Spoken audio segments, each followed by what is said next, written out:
தினமும் ஒரே ஒரு ஸ்பூன் இந்த விதைகள் எடுக்கிறது மூலமாக உங்களுடைய முழுமையான உடல்நலனை இம்ப்ரூவ் பண்ண முடியும். பூசணி விதைகள் இதில் நிறைய நியூட்ரியன்ட் உள்ளடங்கி இருக்கு. Protein, healthy fat, zinc, magnesium. இந்த வீடியோவில் இந்த சீட்ஸை எப்படி எடுத்துக்கலாம், எவ்வளோ எடுத்துக்கலாம், எந்த நேரத்தில் எடுத்துக்கலாம், யாரெல்லாம் எடுக்கக்கூடாது, எடுக்கலாம் அப்படிங்கிற முழுமையான தகவல்களை சொல்லியிருக்கோம். ஸ்கிப் பண்ணாமல் பாருங்கள். முதல்ல பூசணி விதைகளில் இருக்கக்கூடிய பெனிஃபிட்ஸ். பூசணி விதைகளில் நிறைய ஜிங்க் இருக்குது. இது இம்யூனிட்டியை டெவலப் பண்ணும். மெக்னீஷியம் பிளட் ப்ரெஷரை கண்ட்ரோல் பண்ணி ஹார்ட் ஹெல்த்தை நல்லாவே பார்த்துக்கும். தைராய்டு ஹெல்த்தை நல்லா இம்ப்ரூவ் பண்ணக்கூடிய ஒரு சீடு இது. இதில் ட்ரிப்டோபன் அப்படிங்கிற ஒரு பொருள் இருக்கனால இது நல்ல தூக்கத்தை வரவழைக்கும். மெக்னீஷியம், பாஸ்பரஸ் போதுமான அளவு இருக்குது.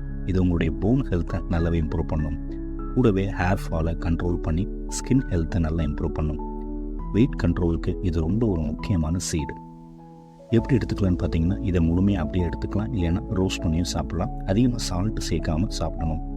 ஓட்ஸ் கூடவோ இல்லை சாலட் கூட, கர்டு இது மாதிரி பொருட்களோட சேர்த்து நீங்கள் சாப்பிடலாம். ஒரு நாளைக்கு எவ்வளோ சாப்பிடலாம்? 1 ஸ்பூன்லேருந்து 2 ஸ்பூன், அதாவது 15 கிராம் to 30 கிராம் தான் எடுத்துக்கணும். அதுக்கு மேலே எடுக்காதீங்க. ஏன் அப்படின்னா இதில் கலோரி அதிகமாக இருக்கும். ஸோ அதிகமாக எடுக்கும்போது செரிமான கோளாறு வர்றதுக்கு வாய்ப்பு இருக்குது. உடல் எடை கூடுறதுக்கு வாய்ப்பு இருக்குது. அதிகமாக எடுத்தால் எந்த மாதிரியான சைடு எஃபெக்ட்ஸ்லாம் வரும் அப்படின்னு பார்த்தீங்கன்னா, ப்ளோட்டிங், வயிற்று வலி, உடல் எடை கூடுறது, பிளட் ப்ரெஷர் ரொம்பவே குறைஞ்சி போகிறதுக்கு வாய்ப்பு இருக்குது. ஏன்னா மெக்னீஷியம் இதில் அதிகமாக இருக்குது. சிலருக்கு அலர்ஜிக் ரியாக்ஷன் ஏற்படுத்தும். ஆனால் அது ரொம்ப ரேரான ஒரு விஷயந்தான்.